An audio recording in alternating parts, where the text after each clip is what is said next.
Hi, welcome everybody. I have with me Jay Smith, who, as you know, is on Fanda Films YouTube channel. He is also somewhat of a Quranic expert and all-round good guy Christian. I also have Robert Spencer, who is of Jihad Watch, the website, which the clue is in the title. He is also an author, as well as Jay, and his forthcoming book is a revised, and expanded version of a book he has previously written called Did Mohammed Exist?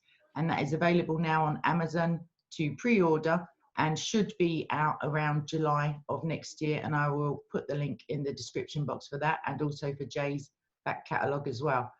With that, our chosen topic today is centered around the broader subject in Robert's forthcoming book, and it's the historicity of Muhammad, who is better known maybe as the Prophet of Islam. And with that, I think the guys are going to give 3 of their best reasons why he does not exist, and then I'm just going to look really stumped for a little while, try to make some counter argument, and then we'll just have a general discussion as to the ramifications potentially of his non-existence or his continued existence, as it were. And with that, I guess I'm going to go over to Jay, and we'll go around in a circle kind of thing. So welcome, Jay.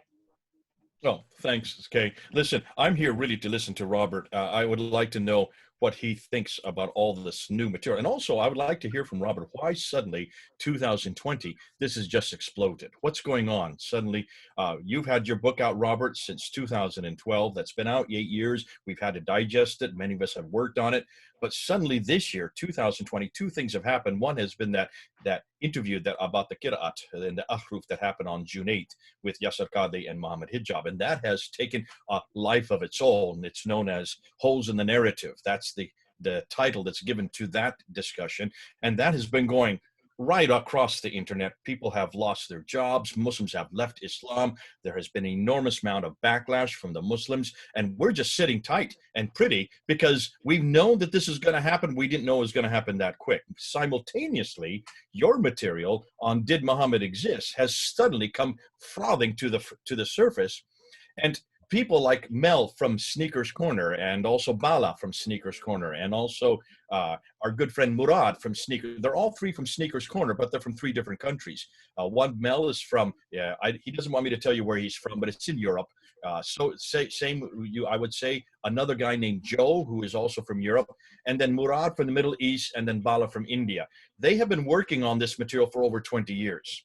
And I have been working on it for 25 years, ever since I did my first debate on it with Dr. Jamal Badawi back in 1995 at Cambridge University. So those of us who have been working at it in the background and letting it simmer and simmer and simmer and simmer, your book came out in 2012, Robert, and really exploded it. And that really gave a real impetus. But I didn't know you back then, so we really didn't have any contact. But in 2020, suddenly, an enormous amount of new material has just come to light in the coins and in the inscriptions. And also, we think we now know who the original Muhammad was. But all this was not around a year ago. What's going on here? Robert, maybe you can help us. I really, I wish I could. I think the major thing that I would liken it to is the fall of the Berlin Wall. And you may recall that in the mid-'80s, the early '80s, people were saying the Soviet Union is here to stay. We have to pursue détente. We have to figure out some way to get along with them. And it was only Ronald Reagan and a few others who thought, no, this whole superstructure is ripe for destruction. We just need to give it a little push. And he turned out to be right when nobody else saw it coming. And within a few years, the Berlin Wall came down and the Soviet Union collapsed. I think it's the same kind of thing here. You're very generous and kind to say that my first edition of Did Muhammad Exist in 2012 exploded this into the public consciousness, but I rather think that it's been your pushing and your colleagues debating Muslims going back to Badawi in 1995 and continuing to show, like, for example, the famous incidents of showing all the Qur'at at Speaker's Corner in London, in Hyde Park, and Muslims getting so angry and trying to snatch the Qur'ans away from you as you're leaving. these kinds of things made for an atmosphere where Muhammad Hijab and Yasser Qadi and others could no longer ignore or simply deny and dismiss the fact that there are different versions of the Quran. They couldn't pretend anymore that the Quran has been perfectly preserved and the text has never been altered and every last manuscript of the Quran is identical to every other manuscript. It was just too obvious. The weight of the evidence was too much. And I think that's what led to the notorious discussion that you mentioned between the two of them earlier this year. And the fact that others, Shabir Ali and others, have had to say that there are different copies, different editions, different versions of the Quranic text. They simply have to, because it's patently obvious to everyone. And so their old apologetic tactics don't work anymore. They have to formulate new ones and come up with some way to explain all this that has happened. All this that has come to light, I should say. One of the, and Kay, jump in at any time. Yeah, what I'd like to just add is that we, of course, know that well, if you're defending the truth, there's absolutely nothing wrong with trying to verify historically, discounting religious scripture as the clear historical evidence of the Bible, for example. There are people who have, for at least 300 years, attested to and researched the historical reality of Jesus.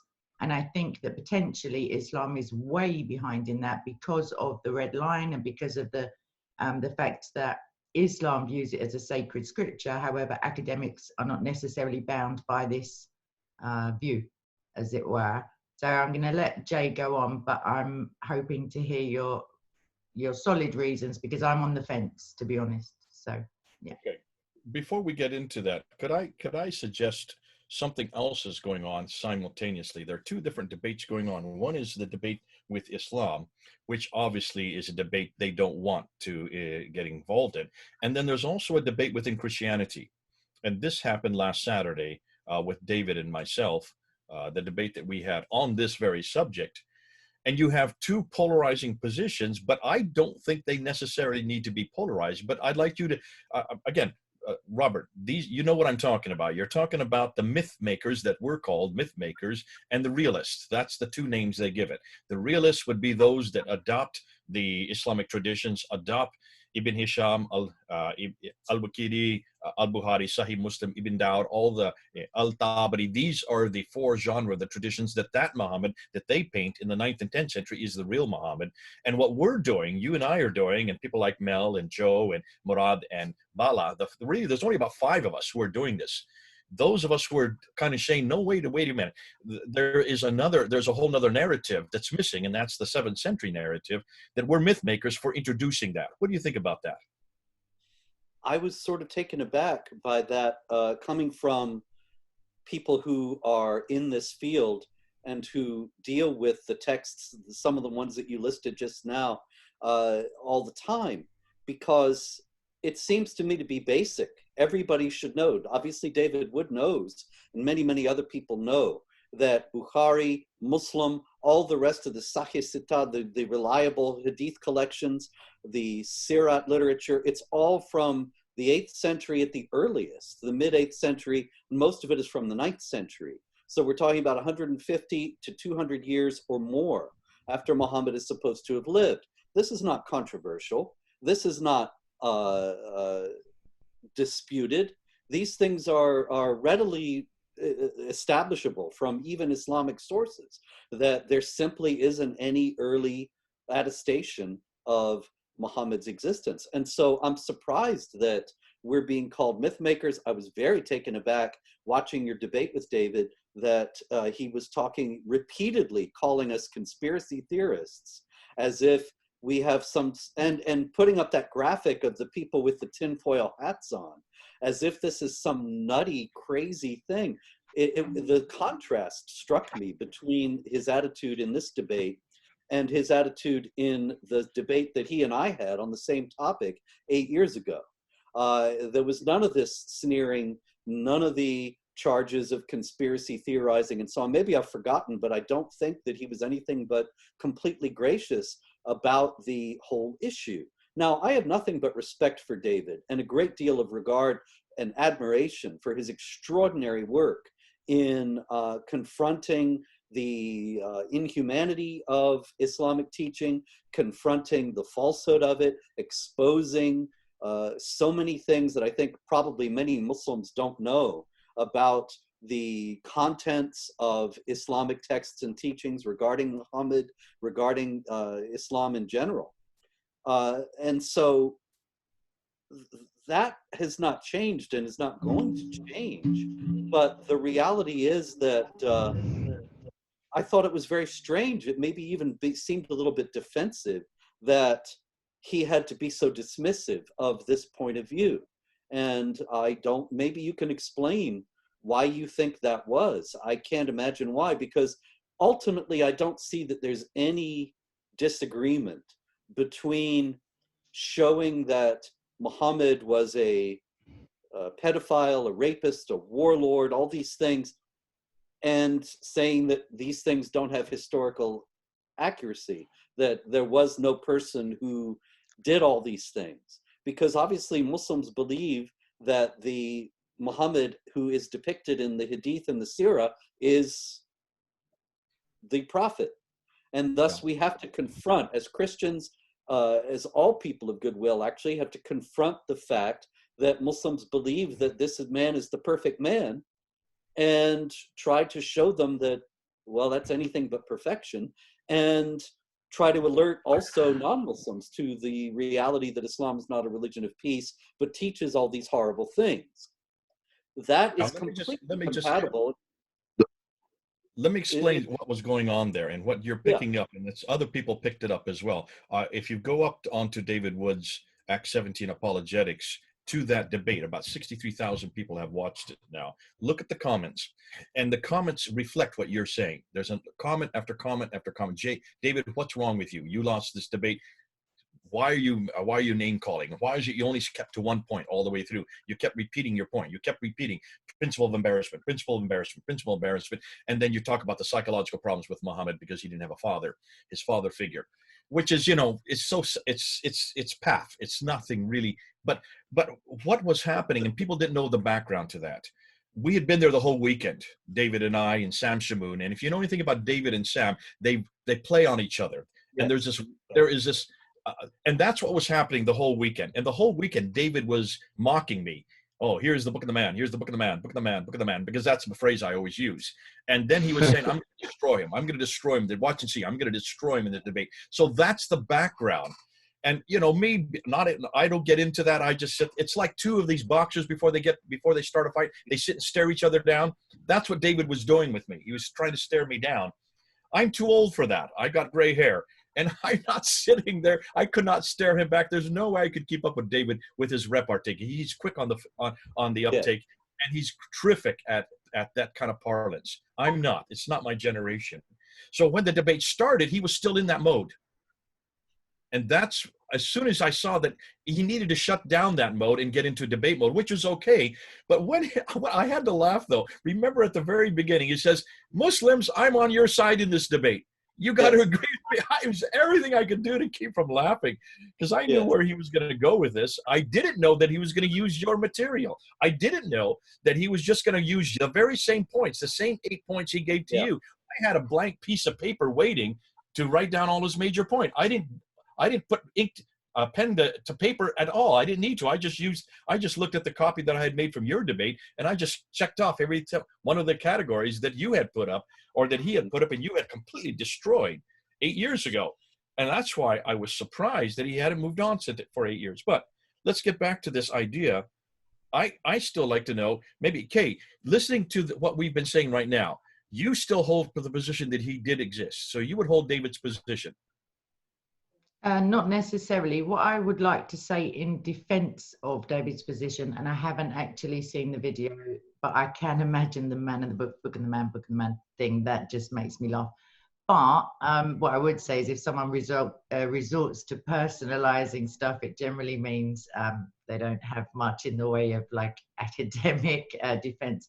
But my personal position is, before I ever spoke to you, I was not because of the principle of embarrassment came once I heard that people were suggesting he didn't exist, because my feeling was very much, hey, if I was going to create this super guy, this guy to rival Jesus, this best of all mankind, this super duper example, the prevailing myth or the prevailing narrations that I hear about Muhammad's life and the Sunnah are not the ones I would choose. Not only are they not the ones I would choose, they are the polar opposite in many respects, like the child marriage, the murder, the advocating lying and all of these things.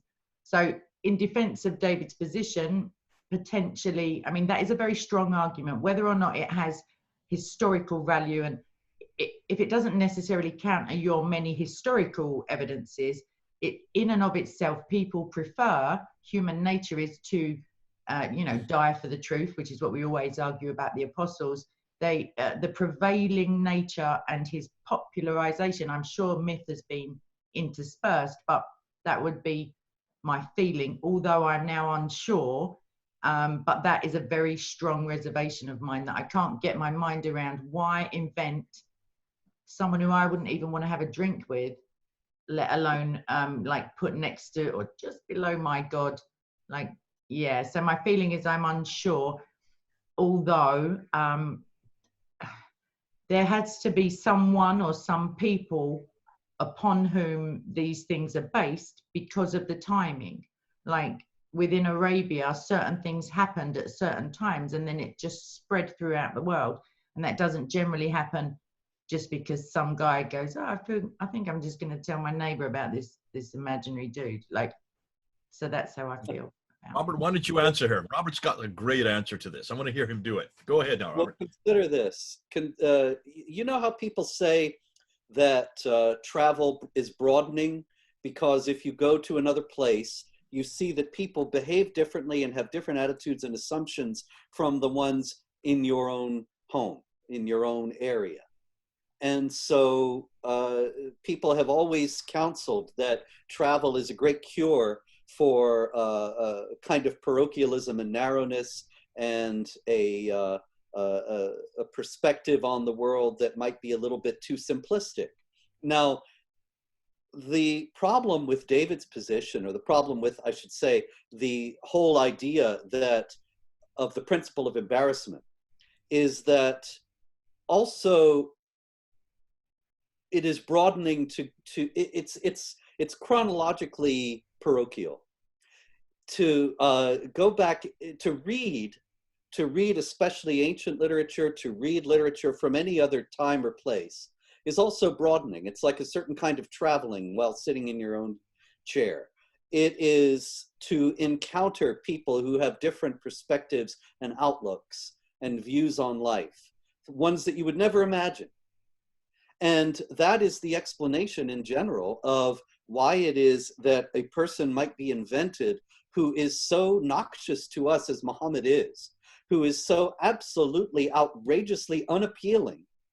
And people think this is the perfect man. This is the model of all conduct. This is the prototypical human being, because those were their values. The values of the people who put him together are reflected in their product. And so they had marriages to children, and they thought there's nothing wrong with marriages to children. We'll make our prophet marry a child just to make sure that this is something that is behavior that is enshrined. Actually, you see, there's another aspect to this that's related and connected to this as well. And that is that there were differing factions in the Muslim world. Jay emphasized in the debate with David just now that Islam as we know it is a product of the Abbasid Caliphate. And this is something that corresponds with my own work in Did Muhammad Exist? That the Abbasids charged the Umayyads, the preceding caliphate that ended in the year 750, with irreligion, because they were coming in with what we know of as Islam, which had not been formulated in anything like the way that it is now during the Umayyad period. But there was a great long period of flux in which you have people of different factions, and not just the Umayyads and Abbasids either, but others as well, who are vying for hegemony in this group. And once the idea of Muhammad as a prophet, as an individual, gets established, and people are inventing various stories about him, even the Muslim sources agree that stories were invented in order to support the point of view of a particular faction on a particular issue. So that, for example, you have Bukhari, the collector of hadith, and he supposedly went around the Islamic world and collected 300,000 stories of Muhammad's words and deeds. Then he rejected 293,000 of them as inauthentic and kept 7,000. And even those are full of repetition. Can I just correct that, Robert? I think it's 600,000, and he brought it down to 7,397. So 600,000. I have 300,000 in the book. I'll have to check my source, but go and correct that. Whilst you're arguing about, but in any case, it's a whole lot of stories that he rejected, hundreds of thousands that are considered to be forgeries. Tens of thousands, hundreds of thousands of stories of Muhammad that Muslims will tell you are forgeries. Now, the ones that remain have no greater value historically. They don't date from the 7th century. They're not attested by oral tradition. In their existence is not referred to. There is nothing. It is just that they reflected the party that won out, the point of view of the party that won out. The party that won out may have wanted child marriage, may have wanted especially a warrior prophet, so that they could point to the example of their prophet, because they themselves were warriors and they wanted to expand their empire and protect it. And so they needed to invent a prophet who would hold up war as a value, and so on. You can take every one of the strange things that David notes and many others and explain it in a way that makes sense in light of the perspective of the people who were inventing the stories. Like, one of the most difficult is, as they discussed in the debate, is in Surah 33 of the Quran, where Muhammad marries his ex-daughter-in-law. He, according to a hadith, his daughter-in-law was very beautiful, Zainab, and he went to see her. He went to see his son, actually, his adopted son, Zaid, and Zainab opened the door. She wasn't fully dressed. Muhammad went away, overcome with the impression of her beauty. And Zaid comes to him later, because he did not have a happy marriage. And he says, how about I divorce her and you take her? And Muhammad said, no, keep your wife and fear Allah. And then later, Allah tells Muhammad, you shouldn't have rejected this. I want you to marry Zainab. And so Muhammad wakes up out of his trance and says, who will tell Zainab that Allah has married her to me? And so this is this terrible story of Muhammad being a lustful individual who can't control himself and ends up seizing the wife of his adopted son. And people, Christian apologists and many others, have pointed to this throughout history and said, see, your prophet is somebody who can't control himself and is overcome with lust. He's hardly an example of human behavior.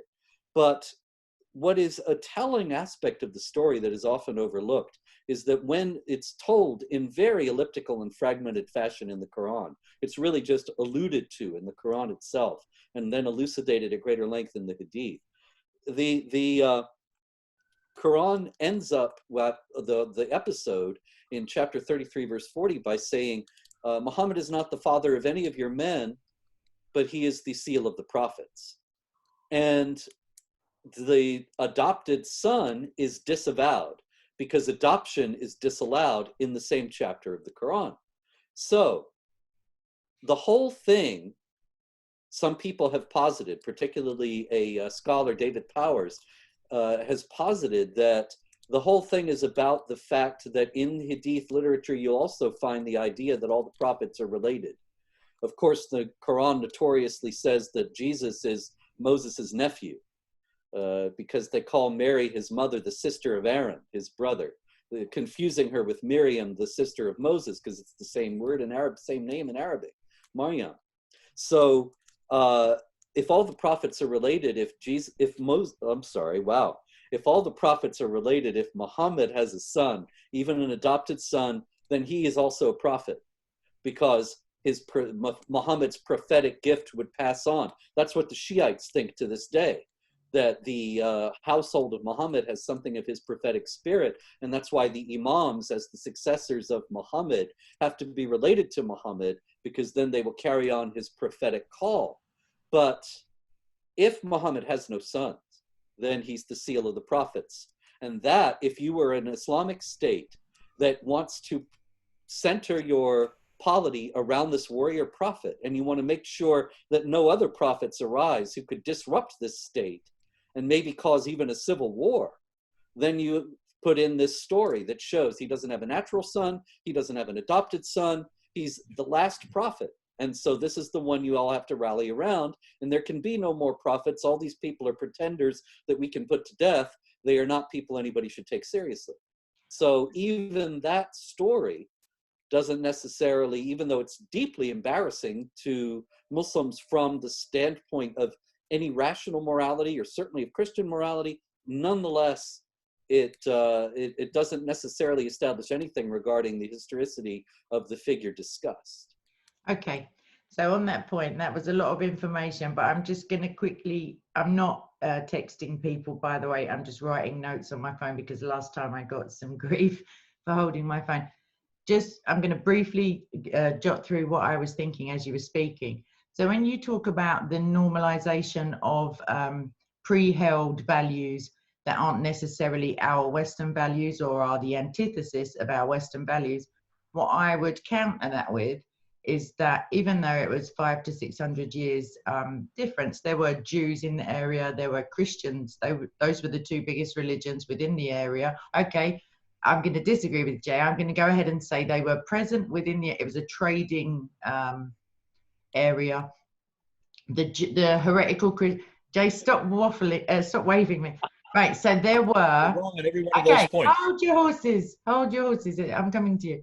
So there were theists, and there were Nasara, there were people who had access to heretical and Christian writings, and the Torah, if we believe the story of Muhammad, venerating it was extant, whether or not he could read it or not. The people around were not prone, I don't believe, to child marriage as we would understand it, as in 6 years old and consummation. They were for sure, 13, I think, is the current bat mitzvah age. So yeah, I'll agree that it was slightly lower than westernized countries of today, but I don't believe that the prevailing, like the pre-existent religions before Islam was revealed or crowbarred into this area were, maybe the pagans were, I don't know much about them, but the Christians and the Jews certainly were not. So I would argue that if you want to include Isa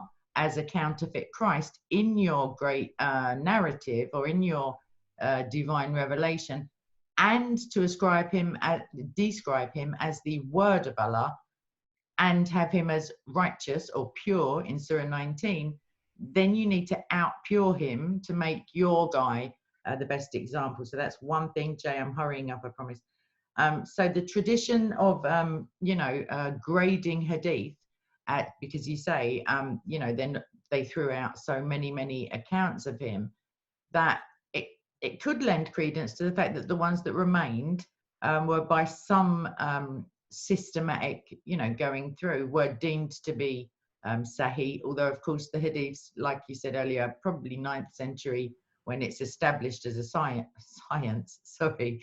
And the Quran, of course, doesn't really contain much about Muhammad in terms of like proper narratives, more just kind of glancing, reference. So we as Christians have no problem nowadays. When I was younger, I heard oftentimes Christians, even priests and vicars, saying that the God of Islam, and they still do to some extent, is the one true God, even though now, if you read the Quran, you can be accused of hate speech by literally just reading it. Me personally, I don't have any problem with a fake Jibril. I know that's not Gabriel. Muhammad, in his first instance, and his gut reaction was, that's not Gabriel, that is a demon. I've also no problem whatsoever in declaring that Allah is not Yahweh, because of Allah's own words on the subject. and on the subject of marriage, on the subject of lying, on the subject of murder, on the subject of jizya, end time prophecies, all of those things do not tie up to my God, and I also have no problem. So back to David. On the one hand, my knee-jerk reaction is that it would be pretty disheartening, maybe, to spend years and years studying a character who is attested to as a real historical figure, only to kind of have the rug pulled out beneath you, even though it goes for your cause in the ridicule and the, the presumption is, and I know it to be true, David is doing this in order to lead people out of Islam so they can therefore, please God, be led into salvation. But still, it's a kind of kick in the teeth, as in, the guy didn't exist in the first place. Why didn't I just go with something else? But at the same time, I'm sure David obviously realizes that Allah isn't God, Jibril isn't Gabriel, Maryam for sure is not Mary, because she's a very young looking Maryam while she's under the palm tree. She doesn't look 1200 years old, or however, previous Aaron was. So yeah, those are my counters to your points. I would have to look into it much more than the half an hour I spent looking into it earlier. Maybe I'll get your older version of the book and fill myself in for the next time. Jake, over to you. Go ahead, Robert. Well, there's just one thing about David again, and that was to complete the point I was making earlier. I just find it puzzling that I don't see any difficulty, any discrepancy here. Like in what you're saying right now, Kay, I really just don't get it. Actually, though, maybe I should, because for years now, Muslims have made this point to me. They say, you're completely inconsistent. You've made the mother of all flip-flops. That was actually the exact words of an Islamic apologist speaking to me. He said, you wrote a biography of Muhammad based on the Sirah of Ibn Ishaq, obviously through Ibn Hisham and the Sirah literature and the Hadith and so on. And then you write a book saying that none of it is historical. And I don't see any contradiction there at all, because Muslims still believe this canonical story of Muhammad.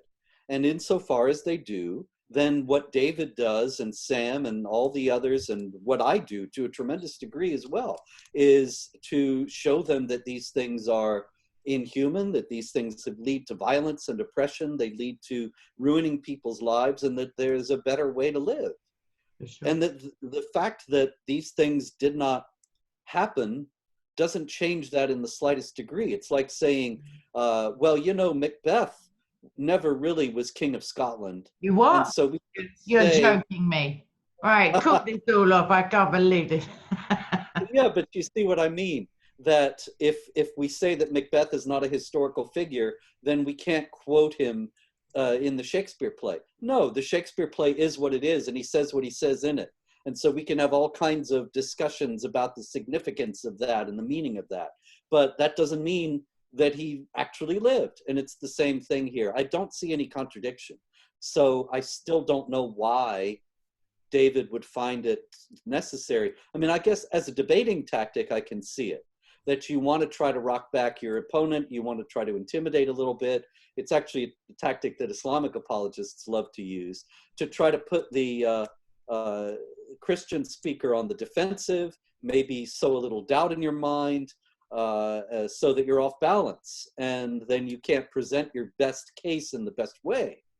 As a tactic, sure, but otherwise I don't see any justification for acting as if it's some nutty conspiracy theory. The other thing you asked me right at the beginning was to list 3 reasons why I don't think that Muhammad, as he's depicted in the Sirah and the Hadith, is historical. And one of the primary reasons for that, and one of the reasons why this is not a nutty conspiracy theory, is that for the first nearly a century, and certainly for the first 60 years, after Muhammad is supposed to have died, then you don't have anything about him and virtually no mention of him. There are a couple of scattered mentions here and there of Muhammad in non-Muslim literature. And then there's no Muslim literature about this whatsoever. And so you don't start to hear about Muhammad, the prophet of Islam, or Islam itself, or the Quran, until the last decade of the 600s and the early part of the 700s. And that is, Muhammad died in 632, so that's an extraordinary gap. If you compare, and this is another useful thing to do, in the first place, though, I have to add the caveat that the situations are completely different. Muhammad may be completely fictional, and that doesn't have anything to do with the historical investigations of Christianity. Many, many people, when with first edition of Did Muhammad Exist came out, and I was going on radio shows and talking about it, so many radio hosts asked me, well, what about Jesus? Can't you say the same things about Jesus? And so I had to say, well, you know, in the first place, that's completely irrelevant, because it's just two separate situations and they may have nothing to do with one another. But also it's a useful analogy, because the Lord Jesus died and rose from the dead in the early part of the 30s of the first century. So it's roughly analogous to Muhammad in 632 dying, 600 years before.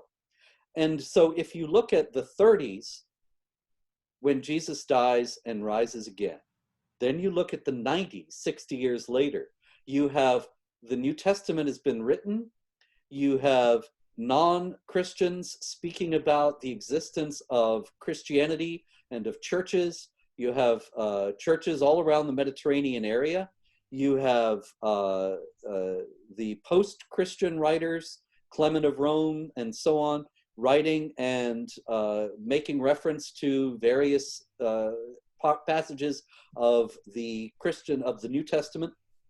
So you have a great deal of attestation of the existence of the Lord Jesus, a tremendous amount, much more than you have in the case of Muhammad, where, just by contrast, in the year 638, 637, 638, thereabouts, the Arab armies conquered Jerusalem. Now, you would expect, if this was 6 years after Muhammad, and if Muhammad was real, if Muhammad was the false prophet that David talks about, that if Muhammad had told us everything that we have now in the Hadith, that it was all spoken the way that it's depicted in the Hadith, that he said it all, and the Quran was all together, I mean, all written, not collected together, but the entirety of the Quran, because after all, it was revealed to Muhammad. So by 638, if the canonical story is true, then the Muslims have the Quran, and they have this incredible wealth of material. It's an oral tradition, but that's not disqualifying, because this was a time when people had, when in oral cultures, people had prodigious memories. You know, Homer and the Greek bards, they memorized all of the Iliad and the Odyssey, no problem. And so the Hadith literature may have been all preserved orally, but it had to exist if it all comes from Muhammad.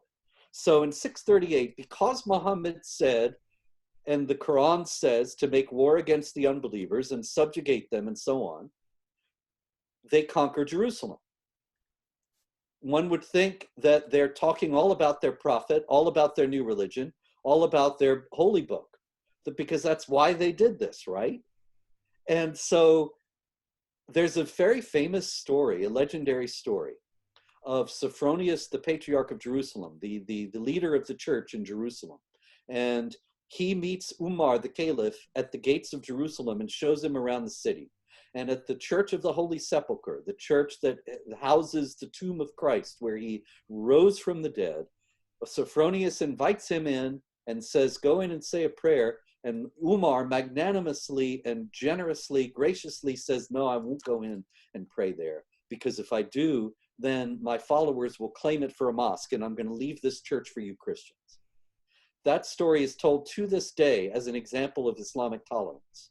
However, that story also, like the Hadith, doesn't date from anything earlier than the 9th century. We only hear about it first in the 800s. In the 600s, though, we have writings of Sophronius himself. We have actually quite extensive writings of Sophronius himself, and in them, he never mentions Umar. He never mentions Islam. He never mentions the Quran. He never mentions Muhammad, even though he says that these invaders came, they laid waste to the churches, they sowed great havoc and destruction, they were God's judgment on the area. He speaks to a tremendous, at great length, about the theological meaning of the destruction of Christian Jerusalem.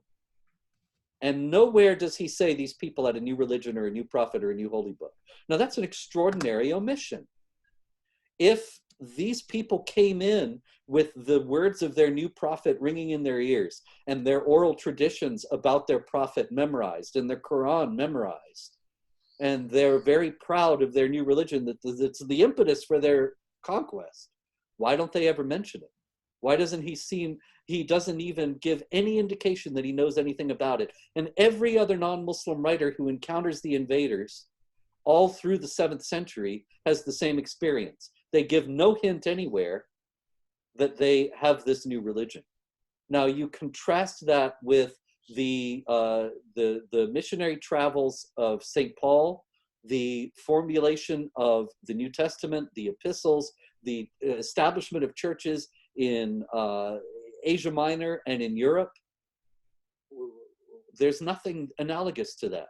We have the conquests, but none of the what is supposed to be the theological and ideological superstructure of those conquests. Okay, so I'd like to, seeing as how I've literally got 2 experts on the subject, just a cursory, like a quick search of some internet stuff. And I have a claim, at least, that somebody called Thomas the Presbyter, who is apparently an early Syriac source and a Christian writer, dating to around 640, gives the earliest mention of Muhammad and tells us that his followers made a raid around Gaza. So that's like close in time, as opposed to, you know, your rightly stated, you know, he doesn't seem to appear for a little while. And another Syrian manuscript mentions Muhammad and the Arab conquests, and this also comes from the year 634. So that's 2 years after Muhammad died. In a catalogue of Syriac manuscripts in the British Museum. And yeah, basically someone called W. Wright has dated them to around 636 or around that time. So those are 3 that I think Jay can speak on, if I'm right in my... Robert, go ahead. That's the presbyter, Thomas the Presbyter, and Doctrina Iacobi. How would you answer those 2? Well, they are mentions of Muhammad. There's no doubt about that. But that's all they are, is mentions of Muhammad. They don't notably mention Islam or the Quran. They don't give us any details about Muhammad, except things that aren't true, according to the canonical Islamic story. Just correct one thing. The Doctrina Iacobi does not mention Muhammad. Is that the one that says he's the prophet? That's the one that's 634. That does not mention Muhammad. It just says a prophet who is in Jerusalem, who is from the Saracen, a Saracen prophet. Is that the one that says he's invading Syria, or is that the other one? Is that Thomas the Presbyter? Thomas the Presbyter says he's invading Syria. He does mention the name Muhammad. And Thomas also, according to the writer of this, meant like that he led some kind of movement. So so you've got Doctrina Iacobi that, as Jay says, does not mention Muhammad. I had thought that it did, but I haven't looked at these things today. In any case, it does discuss this prophet, but it says that he is preaching, what is it, the one who is to come, or something like that. And he comes with the keys of paradise. Yes. So there is no such. No, he's preaching isn't he saying that somebody else is going to come after him? He does say that, and he also says he's bringing the keys of paradise. Neither one of those things are anything that's in the canonical Islamic literature about Muhammad. He's the seal of the prophets. He's the last one, so nobody's going to come after him. And he doesn't bring the keys to paradise. That's something that you find in the Gospel of Matthew, but you don't find in the Quran or in the Hadith. So that's one problem, that if that prophet is the Muhammad that we know, what is ascribed to him is completely different from what we know about Muhammad from the canonical sources. So it may be some connection to one of the people whose legends were incorporated into the Muhammad myth, but it doesn't get us anywhere closer to the Muhammad of Islam. And it's the same thing with the other one, excuse me, that mentions the Tayyeh of Muhammad that are invading Syria. Is that the one, the Thomas the Presbyter J? Iyas ibn Qabisa. Iyas ibn Qabisa is from Tayyeh. He is a Lakhmid king. He does have 30, he was given 30 villages by Khusrau, the Sassanian. He was a Sassanian to begin with, and then in 622, he then changes, moves over with the Arabs, and he is the one that has the agreement. And his nickname is Muhammad, or Muhammad. That is his nickname. So it's obviously that Thomas the Presbyter is referring to him, not the Muhammad of the 9th century. So Medina, Medina, he lives way up in Hira, in what is today Kufa, just southwest of Baghdad. So he lives hundreds of miles further north, and he lives far to the east. He is the one that introduces the whole Arab identity, because he then confronts the Sassanians who have been destroyed by Heraclius in 622. That's why 622 is so important, because that's the beginning of this identity of the Arabs. Now he then, once he does that and brings this relationship with the Jews finally in place, that makes sense, because remember, the seminaries for the Jews and the Christians are in Hira, where he grew up. So he was very much aware of that. More than likely, this Muhammad, who is from Tayyeh, he was a Christian. That is completely lost in the Islamic traditions. So the 7th century Muhammad was a Christian, not the one that we see in the traditions. And that's why we're saying you need to go with the evidence that's in the ground from the 7th century. That's what Robert's been doing since 2012. That's what I've been doing since 1995, when I first debated this with Dr. Jamal Badawi there at Cambridge University.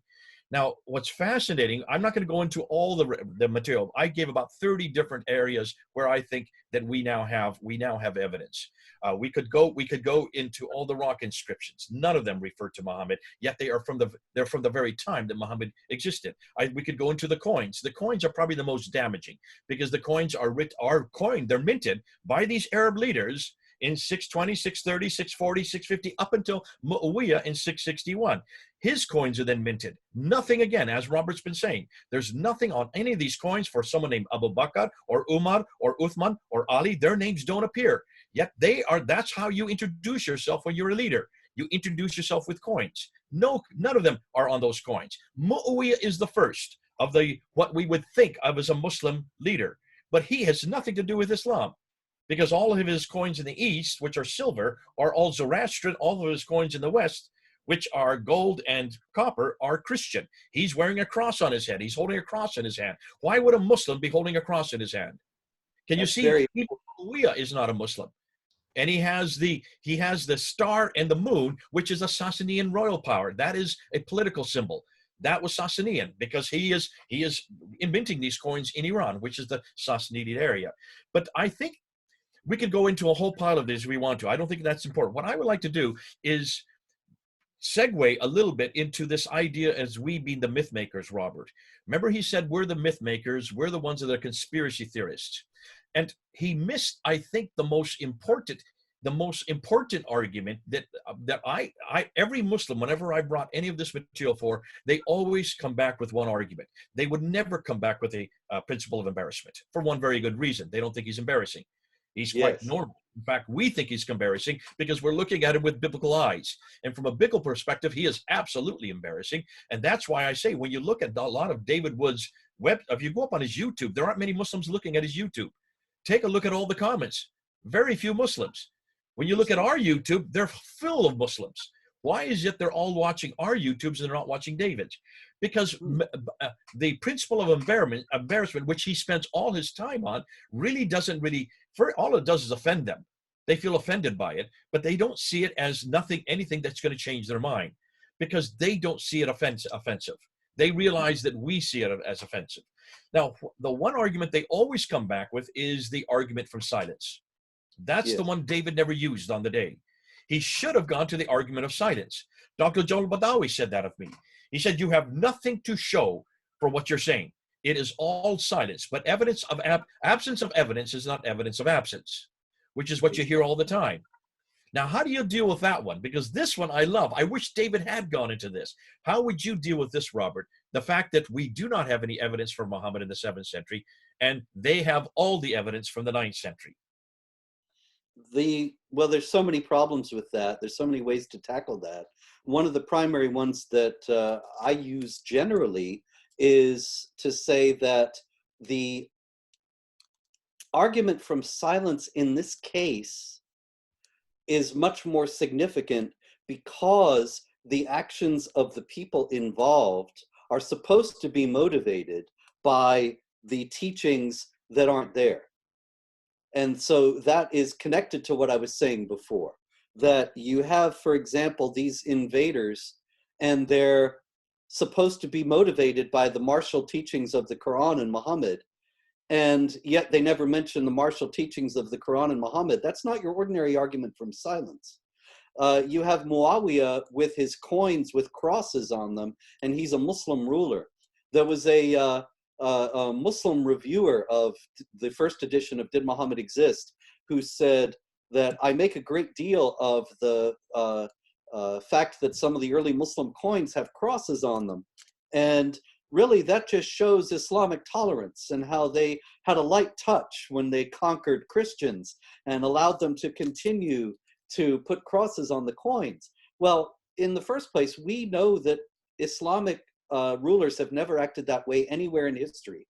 You can read my other book, The History of Jihad, and see that everywhere, without any exception, that Islamic jihad armies have conquered, they've ruled with a very heavy hand whenever they were obeying Islamic law, and that meant that the Christians were sharply rebuked and restricted in their observance of their faith, and that particularly that meant public display of the cross, because Muhammad says that Jesus is going to come back and break the cross, and the Quran says that they did not kill or crucify him. So Robert, would you not say also that Muhammad, the Muhammad of the traditions, is very much in that paradigm? Did he ever broker anybody to confront him? Or look what he did with Marwan, Asma bin Marwan, who only wrote poetic verse against him. He had her assassinated. He had 25 people assassinated. Look what he did to the Jews, the Banu Qaynuqa family, the Banu Nadir family, the Banu Qurayza family. They wouldn't support him and would not sign the Constitution of Medina. He had them thrown out, or he had them executed, had their throats slit, and the women taken as slaves. So Muhammad, the Muhammad of the tradition that David and the Kay are trying to support, was very much a bombastic and very much a militaristic. Sorry, stop right there, sir. Don't throw me under the David bus. At the moment, on a fence. I'm on a peripheral. Well, she's climbed up onto the fence in this last hour. Have you noticed? Well, because I don't mind the devil's I mean, I just need to find my tinfoil hat at least. I can't just bring out the crazy, as it were. Not now. You're absolutely right. You know, it is an Islamic apologetics point nowadays. I encounter this all the time. Nihad Awad of the Council on American Islamic Relations and so many others, they go before the media whenever there is like something like the beheading of the French teacher not long ago for showing a cartoon of Muhammad. And we hear it again and again and again, that Muhammad behaved gently. Muhammad was kind and respectful toward those who insulted him and mocked him and ridiculed him. This is absolutely false according to the canonical Islamic literature, as Jay has pointed out. And as a result, the Muslims read the canonical Islamic literature and they believe it. And so they have never, the believers in that canonical Islamic literature, behaved anything but harshly toward non-Muslims, and particularly toward the cross. So the idea that a Muslim ruler, Muawiyah, would have put crosses on the coins it flies in the face of any kind of rational calculation of how he would have behaved. And so it's not remotely like just an argument from silence, because it's not just a silence, it's a direct transgression of the principles upon which his state is supposed to be based. Yeah. And we have the before him, the rightly guided caliphs, so-called, the four caliphs, the four original caliphs, Abu Bakr, Umar, Uthman, and Ali. And they're supposed to be the golden age, the perfect guys. I mean, the ones who give us the best example of what a caliphate is supposed to be, and they're immediately, if we're going to believe that this is just this strange argument from silence omission, then they completely ignored and sometimes outright denied the basis and foundation of their faith and their political polity and their political entity. So it's ridiculous to think that this thing it is hatched by Muhammad, whether he was a true or a false prophet, that it comes from him, and then his immediate followers, his closest friends, the people who admired him the most, immediately threw it away and ignored it and trampled upon it. And it wasn't until decades later that it was revived. It's ridiculous, really. Let me just say this and end with this, and this is probably where we can bring it to a conclusion. When you stop and think, Robert, we've been called the myth makers. We're the ones that are coming up with this conspiracy theory. Could we not turn that same argument and turn it right around onto people like David Huttunes in the same camp? Could we not say that they are the myth makers? And can we not say really that all Muslims, every time they go back and they start referring to the 9th and 10th century traditions about this Muhammad, that they are now the myth makers because they cannot support anything that they are saying in the 7th century. And we suddenly are no longer the myth makers. We're not the conspiracy theorists. We are the realists because we are coming up with evidence from the 7th century, which they refuse to do. And in any historical critique, is that not what a historian should do? A historian should not listen to that redactions coming from the 9th and 10th century. They should always go back to the environment and the place and the setting and the person that they're referring to. And that becomes the narrative that then confronts the other. And the myth makers are those that are creating a myth. In this case, I would say they are the myth makers, and this myth was created by the Abbasids, and it started from 749, around 750, you are correct.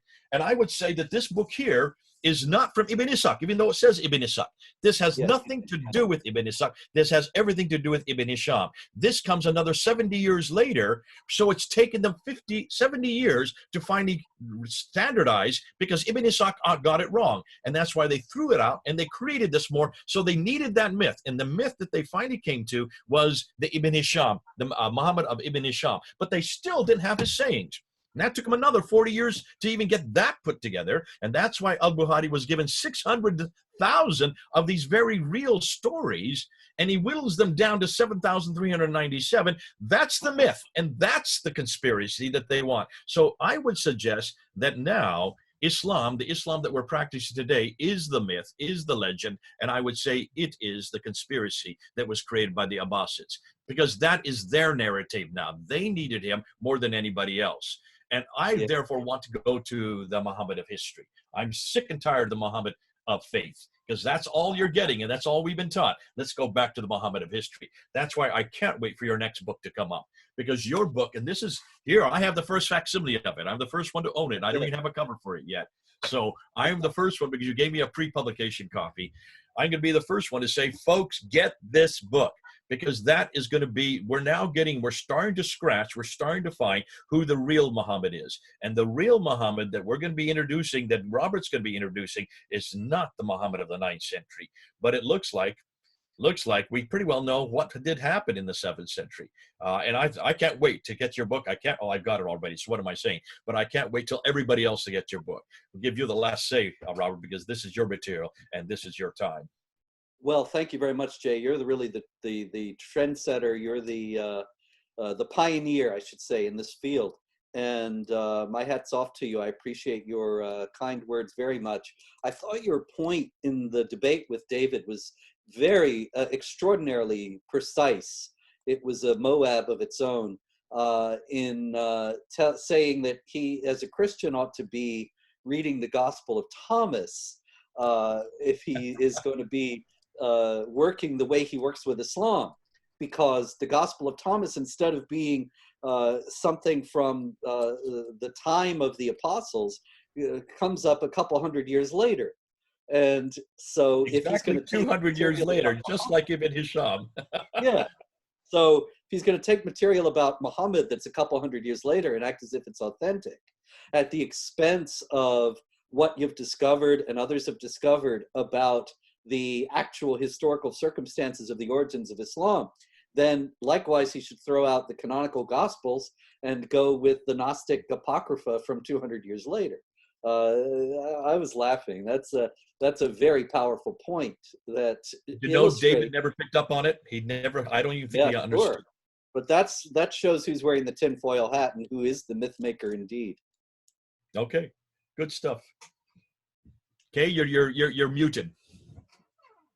Yeah, I was going to say Mohammed picked up on it because it finds its way into the Quran. So either Jibril was a fan of Thomas or certainly Mohammed. So, oh, you know, Kate, that reminds me of one thing. I don't want to keep everyone too long, but it's important, I think, to note that a lot of this material, the principle of embarrassment material that we were discussing earlier, it reflects cultural practices of the time.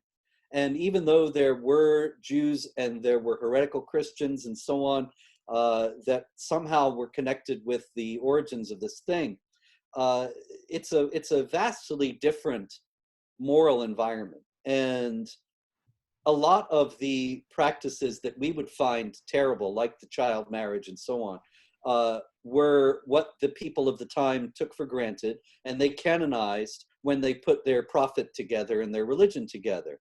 And this is one of the reasons why we see traces of this today, that nowadays we see when people talk about things like female genital mutilation or honor killing, that there is not very strong or clear attestation for its being Islamic.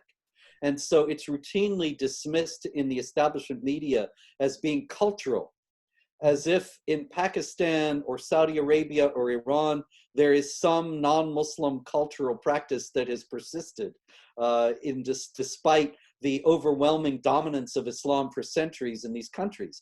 It strains credulity, but also it ignores the fact that— eating of pork, you mean? Just like the eating of pork and the uncovered shoulders and the just general wafting around of everybody else in major Muslim countries. No, of course that not. all these cultural practices, and actually there's not that sharp a distinction between them and Islam, because Islam is to a tremendous degree the canonization of cultural practices of the time and place in which it was made. And so it shouldn't be surprising that we find that these same cultural practices that have some attestation in Islam or a bit of a slight attestation in Islam, they are nonetheless deeply rooted in Islamic culture because they predate Islam itself and they arise from the same wellsprings. Yeah.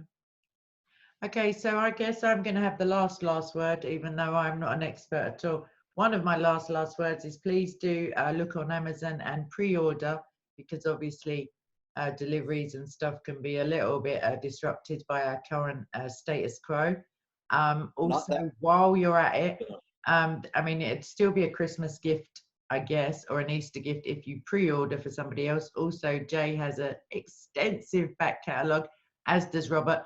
I have not, so don't bother looking for any of mine. I guess someone needs to go and excavate the grave of Mohammed just to have a look and find out like who is in there. We can hopefully come back and discuss again, like who. So now you've established, sorry, I'm still on the, I don't want to go against David, to be fair, because I love his stuff. I also love you both. So I'm just going to rise above this. But one of the foremost collectors of the age. We won't watch. Extraordinary. It's a hallmark of the fact that we are Christians and not Muslims, that we are able to have disagreement and love each other and continue to respect one another's work. If we were all Muslims, maybe one or more of us would be dead at this point. Well, okay, murderous intent. Let me just say one thing, Kate. Sorry, can I just put this? Let me just finish on this point. continue to support David. There's no reason why you should go against David. David has to do this. Hatun has to do this. Sam Shamoun has to do this, because the vast majority, 99.9% of Muslims still believe that Muhammad, the Muhammad of the tradition, is their Muhammad. Yeah. Therefore, we've got to shut that Muhammad down. So David needs to continue. So do you. So do anybody else. In fact, that was my career. That's what my career was back when I was their age. I did that all the time. I've moved now into the historical critique because of the material that's now, the historical material that's come to the fore. But please, can you understand, whether David wins or I win, Muhammad loses. Loses. Exactly. That's perfect. And what I would also like to add is that as Christians, none of us, I'm sure, I wouldn't like to speak for Sam because I just wouldn't, but I'm sure that Sam, Hatun, David, yourself, Robert, and I all agree that whoever Mohammed was, whether he was another dude, whether he was an amalgamation of people, whether he was just a complete fabrication, none of them, the Mohammed who is accepted within Islam is not, none of us Christians believe in a guy who potentially spat in a well and the water was somehow miraculously transformed, or defecated in the desert and an oasis may have appeared, or you know, like went so clearly against the teachings of Yahweh and yet was somehow like you know, riding off on donkeys and you know, basically that kind of I was gonna You're making an excellent point. I've never heard of this pooping oases. Where does that come from? Well, no, I think the hadith is that oh my gosh, maybe I'll clip this out, but wherever the ground would swallow it up, and I don't know, some fragrant something or other, but toilet humor aside, I don't buy it. There you go. There's your next book, Robert. There's your next book. who pooped oases all over the Middle East. No, the other serious, all my books are already in that vein. The other serious thing I'd say is that between you both, potentially, so Book and the Man, as it were, which is the entirety of Islam, apart from the 200-year, you know, other stories that come later, which all good myths have to be bolstered potentially by like external stuff. But between you, one of you has managed to be central in taking down the book and the other the man.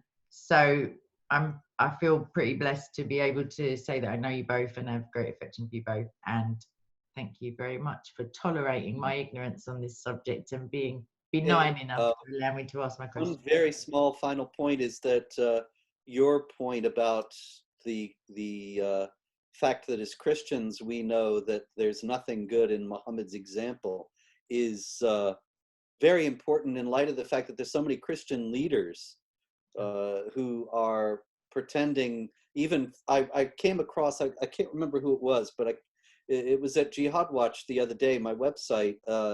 It's a news site, and there was a Christian bishop, I think, Anglican or Catholic, I forget what he was, but in any case, talking about the prophet and saying how important it was that we recognize that we all worship the same God. This is a very dangerous and destructive idea that is causing a lot of damage. It's keeping people from speaking out about Muslim persecution of Christians. It is keeping people from challenging the falsehoods of Islam that destroy people's souls. You know, the Lord said, the time will come when men will kill you and think that they're offering service to God. I think that that's an incredible summation of what Islam is. And woe to those who call good evil and evil good. We have a responsibility to call that out. And so many Christian leaders have fallen down on that responsibility. So it's all the more important that we continue to insist on that exact point. Amen. I completely agree. So on that, oh, sorry, Jay, you're muted. Let me just say one last thing on this point, and then I'll stop. You notice this whole discussion today has been on whether Muhammad is embarrassing or whether Muhammad even existed. On both points, you can see there is a problem for Islam. Have you noticed, for Christians, there is no argument of embarrassment. There is no principle of embarrassment. Isn't it interesting that, you know, and for 40 years that I've been working with Muslims, I've always asked them, well, they've always come to me and they say, you know, we love Jesus. Why don't you love Muhammad? And my response has always been, exactly, there's the problem. Of course, everybody has a problem with Muhammad, but nobody has a problem with Jesus. Of course, you love Jesus. Who doesn't love Jesus? Even Madonna loves Jesus. I can't think of anybody that doesn't love Jesus, because there's nothing embarrassing about him. There's nothing you can throw at him. There's nothing that besmirches his character. Everything Jesus does is as appropriate and as relevant today as it was the day he did it 2,000 years ago. And who else can stand up to every criticism, and even the historical criticism, as you so rightly said, Robert? We have gone through the historical criticism on Jesus for the last 150 years. We're way ahead of Islam in this historical problem. And that's the beauty of it. The historical critique, whereas it destroys Muhammad historically, it actually elevates Jesus historically. The Jesus of faith is the Jesus of history. The Muhammad of faith is nothing like the Muhammad of history. And that's the beauty of this whole discussion. When you do a like with like, I'm so glad that I don't have to defend Jesus on this. I'm so glad that there aren't Muslims out there sitting there slagging off Jesus. They can't. They daren't. Nobody can, because there's nothing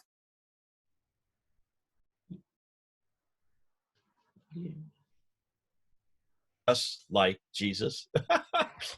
He speaks for himself. He defends himself. And as far as I'm concerned, that's where the whole debate comes back down to. Yeah. I'd just like to say, for any sincere Muslims who are watching, who are sincerely interested in knowing the truth, aside from the fact that the truth is Jesus Christ, and he attests even to this in the Bible, which is available from all good bookstores, and you don't need to pre-order it. It's been around for a long time. It's been pored over and criticized and researched and attested to, and the books within the Bible that are referred, other external books are also available for your reference. None of that I know of have ever had an event in history where they've all been burned and standardized. Every English translation is, of course, only one step away from the Greek or the Hebrew. They don't just go around like transcribing the last English one and the last English one. But for sincere Muslims, please don't, if possible, take offense at what we're saying, but with an open heart and an inquiring mind. Even though Mohammed says in references, don't ask questions, you're not asking questions if you're doing your own research. I think you're allowed to ask yourself questions and good questions. I think it's more like don't bother the scholars. So please do look into it. If you'd like any other information, obviously get Robert's book, look at Jay's work on the Quran and the preservation or non-preservation even of the Quran. And between them both, hopefully, they're both coming from a loving place, as am I. Christ says that we must love everybody, so that's you included, whoever you are, you unlucky chap or chapess. But yeah, please do look into it. Don't just have a knee-jerk, I'm being attacked reaction, because as Christians, the Bible, of course, says that you can insult Jesus. You can actually insult the Father, just you must not insult the Holy Spirit. Whereas I find it pretty suspicious that Muhammad is included in this blasphemy kind of prohibition, because really you only need to defend so vociferously a lie. If the truth speaks for itself and it can't be diluted or attacked or made lesser by falsehoods. So if what these guys are saying and what I'm considering isn't true, it should be pretty easy with God on your side to prove that. And you may find that you come to a different conclusion, and the real historical Jesus, not Isa, who is the only way to the one true God. And on that bombshell, that's a spoiler alert for anyone who didn't know the message of Christianity. I think I'm going to wrap it up. Please do come to Jesus, or at least in the quietness of your own room, just pray for the truth, pray for discernment. The Holy Spirit is actually in the Quran, so you can pray for the Holy Spirit to help you out, because Holy Spirit big in the game when it comes to discernment. All right then. Yeah, again, I find it difficult to wrap up conversations, as you are both witnessing, and so is everybody else. But I'm going to stop recording now and say, please do subscribe to Jay's channel, Fanda Films, with a P and an F. And Robert's, is yours Jihad Watch on YouTube? No, I think it's Jihad Watch Video. I really need to do more with it. He's not fussed. He's a big-time author, everyone. I mean, but yeah, please do go and subscribe there. SOCO Films, and of course SOCO Films, and lastly SOCO Studio, because that's a backup channel, because you never know what you never know. So anyway, God bless you all, take care, and bye-bye.